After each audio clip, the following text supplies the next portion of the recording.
Jesus nos envolva a todos. A fonte da minha pesquisa, como sempre, eu procuro me pautar nas obras básicas, né? Então, esse é um item que está lá no capítulo 10, intitulado Bem-aventurado os que são misericordiosos, e é o tema da palestra, né? Reconciliação com os adversários. Aí nós pensamos, né, a riqueza da nossa língua, né, a língua portuguesa, dá vários significados, né, para adversário, mas aqui a gente vê que o sentido é de inimigo mesmo, né? Não adversário que nós comumente colocamos no lugar de por exemplo, uma partida de futebol, né? Que todo mundo ali, um time contra o outro, né? São times adversários, né? Mas chegando ao final daquela situação, daquele torneio, né? Não há animosidade, né? Às vezes acontece, mais pela torcida, não pelos jogadores, né? Mas aqui o sentido que nós encontramos aqui no Evangelho, né, para adversário, é de inimigo mesmo. E esse item, né, nos traz aqui uma passagem de Jesus que está lá no Evangelho de Mateus, no capítulo 5, versículos 25 e 26. Eu vou ler aqui. Reconciliai-vos o mais depressa possível com o vosso adversário, enquanto estáis com ele a caminho, para que ele não vos entregue ao juiz, o juiz não vos entregue ao ministro da justiça, e não sejais metido em prisão.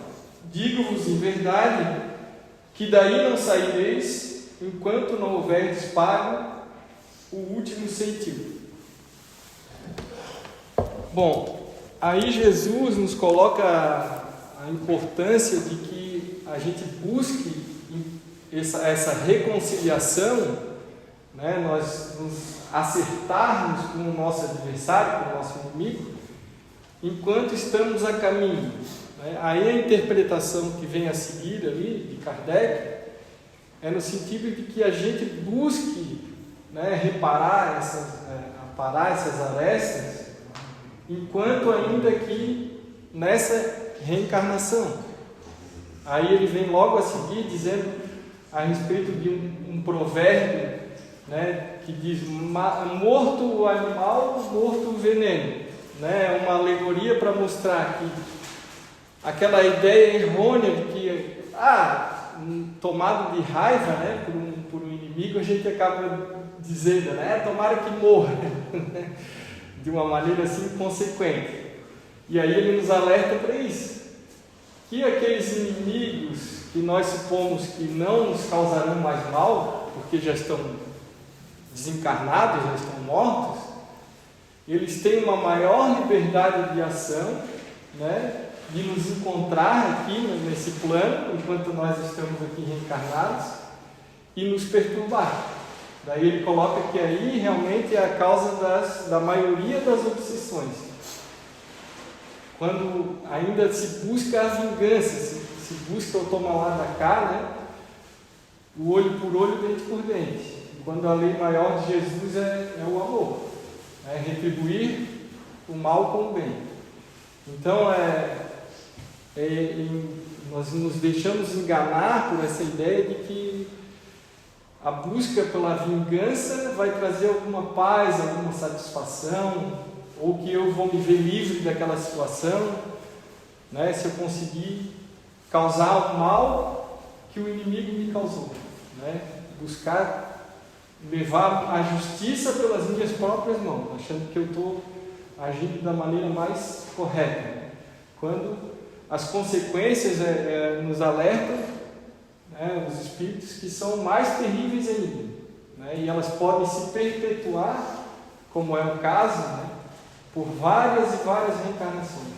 Então, nós começamos a entender por que às vezes, num determinado ambiente que a gente passa a frequentar, né, trabalho, ou a faculdade, né, a gente encontra determinada pessoa que nunca viu na vida, nunca viu antes, e tem uma antipatia logo imediata, né? E aquilo parece até que é alguma coisa instintiva, né? Como se fosse um instinto. Realmente olha para a pessoa e diz, não, essa pessoa aí não gostei, né? Não gostei dela. E daí passa a ter um contato mais aproximado e aí começa a ter conflito, né, com aquela pessoa ali. Mas de onde será que vem esse problema, né? Será que é instinto mesmo? Aí nós recorremos lá à doutrina e acabamos compreendendo que isso não é de agora, não é de hoje. Foi uma coisa instintiva, momentânea ali da hora, que simplesmente, de maneira irracional, eu não gostei daquela pessoa e pronto, né? Sem explicação. É algo como de outras reencarnações que eu venho trazendo, que tem a necessidade de aparar essas arestas com aquela determinada pessoa. E ali vem mais uma oportunidade, me surge, né, naquele ambiente ali, de que eu busque uma conciliação, que eu resolva aquele problema e, além disso, eu coloque aquilo como uma oportunidade para o meu crescimento. A gente fica pensando que não, eu sou magnânimo, eu sou bom, eu vou perdoar. O perdão é um remédio para tudo isso aí. Mas nós temos que pensar também no nosso progresso. Se a gente permanecer estagnado, né, com aquele adversário, vai, quem sabe, levar mais uma, mais duas, mais 3 reencarnações para que eu me livre daquilo ali e eu possa seguir em frente, né? Enquanto que pode ser que aquele que me causou mal, aquele que eu considero meu inimigo, já tenha me perdoado, já tenha superado aquele problema e já esteja numa outra fase. Enquanto eu fico, como se diz, dando soco em ponta de faca, né? Fico sempre ali. Mas eu tenho que me vingar, eu tenho que retribuir, eu tenho que devolver para ele na mesma moeda, eu tenho que dar o troco. Afinal de contas, aonde vai me levar isso? Essa insistência, né, por querer eu mesmo, com a minha imperfeição, aplicar a justiça, né, uma justiça imperfeita. E o texto que o nosso irmão leu agora fala muito bem disso, da necessidade que a gente tem de cultuar a nossa fé interior. Então, se eu tenho essa fé que diariamente eu vou trabalhando, eu confio na justiça divina, eu deixo para trás esse tipo de encargo, que eu mesmo, visto aquilo ali, eu coloco como se fosse uma mochila pesada, cheia de pedra, e vou carregando, e vou subindo com dificuldade, e aquilo me incomodando, né? Então, quando eu passo a ter essa fé mais robusta, confiando nessa justiça divina, é como se eu tirasse essa mochila, botasse no chão, que alívio, agora eu estou mais leve, agora eu consigo subir melhor. E é isso que acontece, porque a nossa vontade de controlar tudo, né, é que às vezes nos impede de ter uma vida mais leve, uma vida mais fluida, né, compreendendo que sim, eu tenho adversários, eu tenho, né, inimigos, tenho esses problemas todos, mas não compete a mim aplicar a justiça, né? Não vai me trazer nenhum benefício ter esse encargo, esse peso para mim, né? Então é necessário que a gente pratique a fé, né? E ainda foi lido a respeito da questão do otimismo, né? Porque eu me vejo ali atacado por todos os lados, né? Todo mundo quer me causar mal, todo mundo quer acabar comigo. É naquele momento ali que se faz mais necessário que eu tenha esse otimismo. E pare de olhar só o lado negativo das coisas, né? Tem pessoas, em certos momentos a gente passa também achando que todo mundo está contra mim, né? Todo mundo quer me derrubar, todo mundo quer me causar mal, todo mundo é meu adversário, né? Então é necessário que a gente pare um pouco, respire fundo e comece a olhar as coisas boas que Deus colocou na nossa vida para nos fortalecer, para nos dar um impulso, para nos levar para cima, né? São os nossos amigos, a nossa família, onde a gente deve buscar cultuar a nossa espiritualidade, por exemplo, aqui, né? Que a gente pode fortalecer essa relação no meio das outras pessoas. É importante que a gente faça isso também no nosso lar, né? Busque também uma terapia chamada Evangelho no Lar, né? A gente fortifica o nosso lar e fortifica a nossa família, né? Para enfrentar esse tipo de adversidade. Quando às vezes a gente está fragilizado, né? Acontece isso, acaba vendo tudo cinza, meio nublado, né? Só vê tempestade, só vê raio, mas para um pouquinho e olha para um lado, olha para o outro, né? Vê quanta gente quer o nosso bem, né? E parar com essa visão tão ruim, né? De achar que a gente tá sempre, alguém está mirando na gente, tem um alvo ali colocado, né? Isso aí acaba fortalecendo, né, essa ideia de que sim, tem um monte de espíritos, né, desencarnados querendo me levar para baixo. Eu acabo entrando nessa sintonia aí, que não é o objetivo nosso. É buscar nos conectar cada vez mais com a espiritualidade, aqueles que estão aqui para nos ajudar. Então é importante que a gente busque ser ajudado também.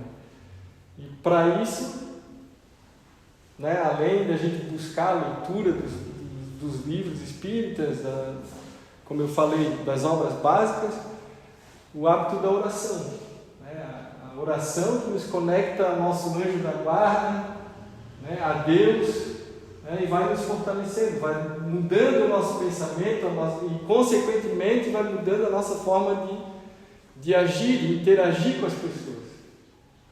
Aí eu entro no ponto que faz a virada, né? Que eu vou buscar realmente a conciliação, né? Que enquanto eu estou naquele pensamento negativo de que tudo vai dar errado, né? É só comigo, eu estou me bloqueando, né? Estou me fechando para essa conciliação, né?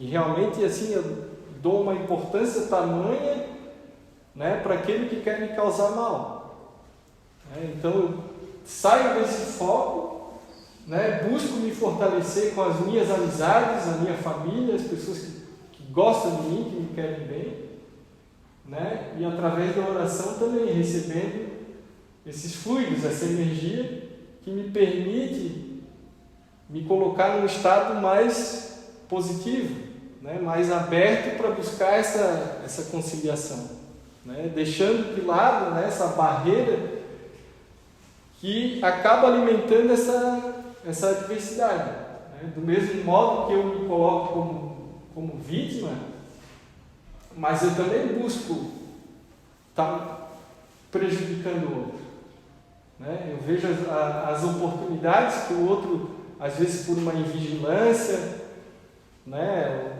um descuido, eu vou lá e me aproveito. E eu também dou uma cutucada, né?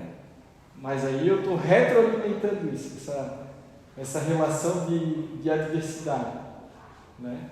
Então, eu fechando esse fluxo aí, eu busco me fortalecer e me permito aquela convivência que a gente sabe que não é fácil, né? A gente sabe que é uma coisa espinhosa, é difícil, né, ter contato com essa pessoa, ainda mais quando é uma situação de trabalho, diária, com aquele contato mais próximo.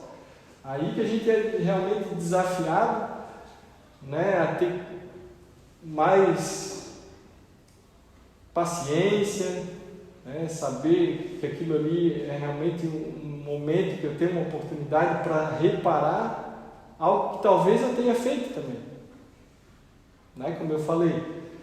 Não é uma coisa que, às vezes, pode ser realmente que aconteceu nessa reencarnação, mas, geralmente, quando se trata dessa antipatia repentina, que eu não sei explicar porquê, é alguma coisa de uma outra reencarnação, né? Então aí eu não posso me colocar só, eu sou um coitado, eu mereço pena. Não, pode ser que realmente eu comecei tudo aquilo. Né? Aí lembra aquela imagem, né, que a gente tem dos irmãos ali se brigando, aí que chega a mãe, dá aquela bronca, né? Para todo mundo com isso aí.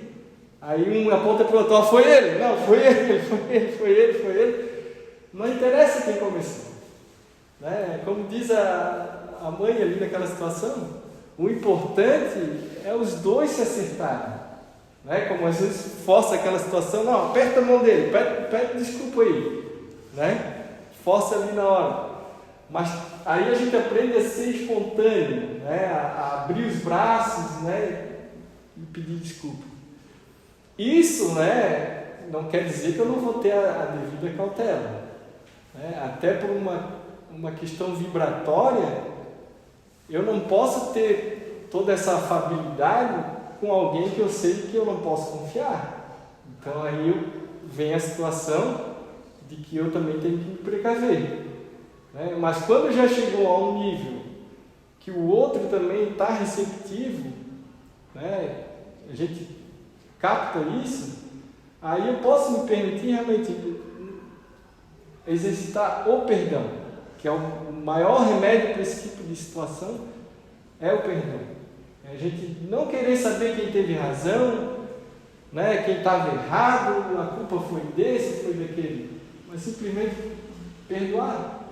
Perdoar, a gente se livra daquele peso e permite que a nossa caminhada prossiga. Que a gente não fique estagnado. A doutrina espírita nos diz que a nossa atual versão aqui nessa reencarnação é a melhor que já teve, né? Por causa da lei de progresso e evolução. Então hoje nós já temos muito mais compreensão, mais entendimento do que já tivemos no passado. Pode ser que nós estejamos estagnados. Mas porque o outro me segurou, o outro me prendeu, o outro não quer me deixar ir para frente, não. Eu que me prendo. Eu pego ali o grilhão ali, coloco no meu pé e fico ali. A hora que eu compreender que eu não preciso mais estar ali naquela briga, né, com aquele ressentimento, eu vou mexer aqui, mas estava solto, ó, que fácil. E vou adiante. Mas enquanto eu permanecer com aquele sentimento de querer dar o troco, de querer devolver, eu vou ficar naquela relação ali doentia. Né? Tem casos ali, até nesse mesmo item, que chega ao caso de possessão e subjugação. Né? Tão grave que se torna a situação.